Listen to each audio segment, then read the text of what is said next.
Next easy step in the homebrewing of easy BITX was fixing the jacks onto the PCB. I had fixed the earphone and mic jacks on the front panel, but then I found that it is to be soldered onto the board. You can see that there are 5 connectors here. 5 connectors are there. This also has 5 connectors. Correspondingly,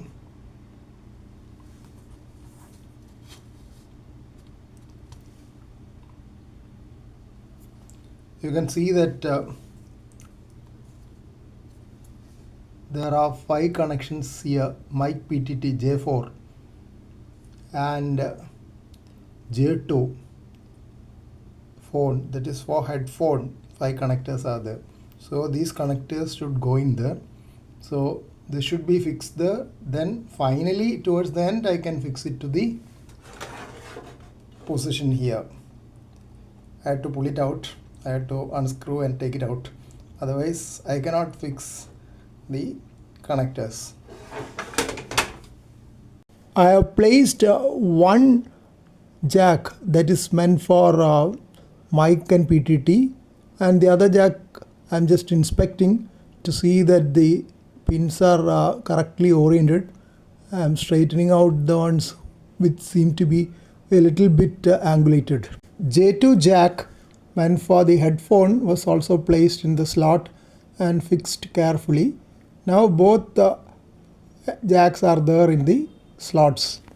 Now I am checking the reverse side where the solder pads have to be applied to see that the pins are correctly inserted through the holes. This is a through the hole component.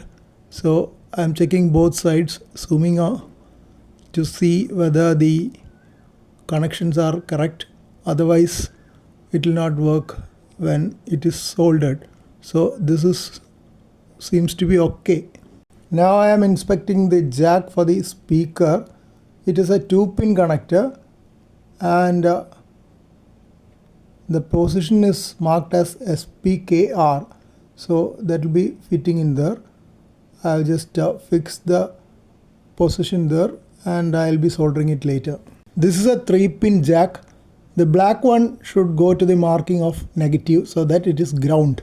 Next I am checking the position of J3, that is the next 3-pin jack. Here again I have to see to that the black lead will connect to the ground. You can see that that portion is ground because in an RF PCB the whole base is ground. Pins of the headphone jack have been soldered on the reverse side. Next I soldered the pins of mic PTT jack as well. Now you can see both jacks fixed on the board.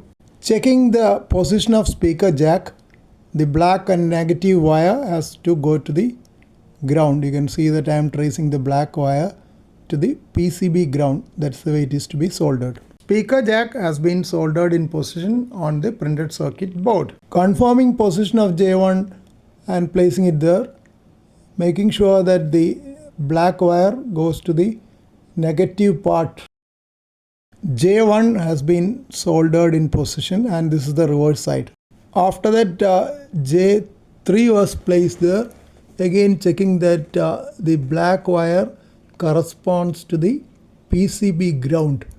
Jack 3 has been soldered well, and I am checking the other side. These are the headphone and mic jacks, and this one is jack 3 to make sure that the connections are good. I am checking for any short in the wires. This is a speaker wire.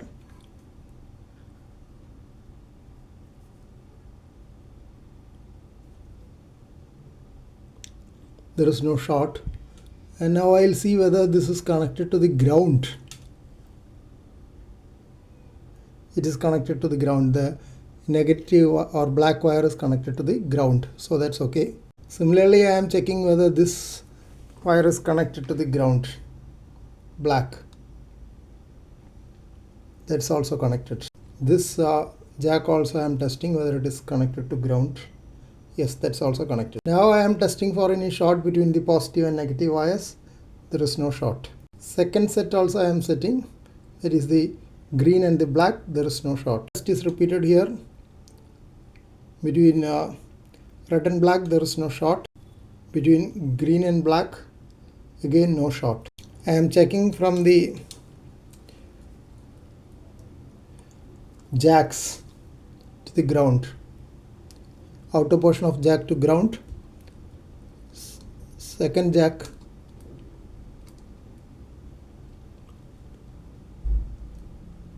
first jack is there, there's connection.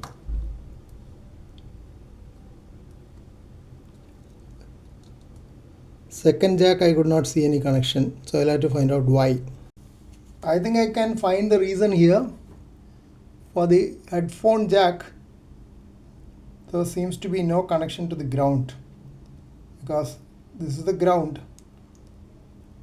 the main portion is the ground, and none of the pins, these 5 pins, seem to be connected to the ground.